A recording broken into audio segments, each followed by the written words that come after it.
Family, let's come on with another meaningful message.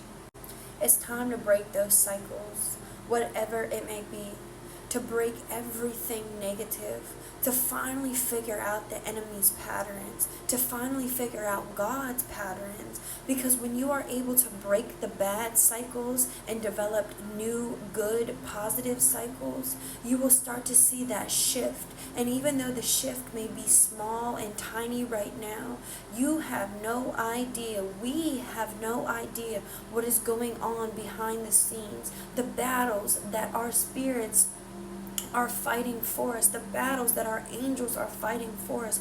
Because when you are making those little shifts, when you are finally coming into the true wisdom and knowledge and understanding of God, you are making those shifts to break through those old cycles.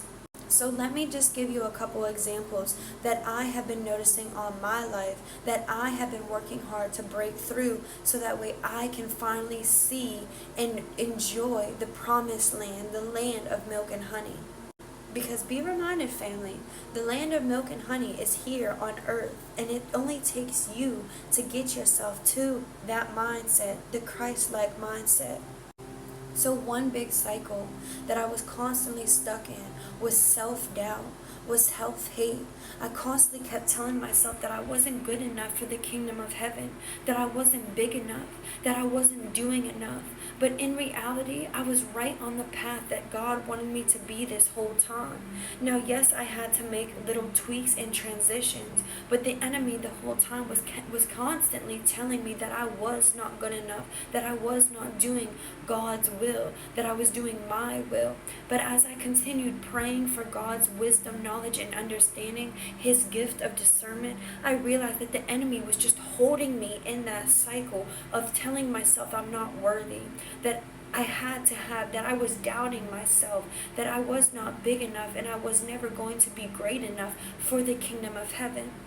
So family, please, in this time, you must continue praying over yourself and over your loved ones, because prayer is power. You have to break those old cycles. You have to come into realization of them.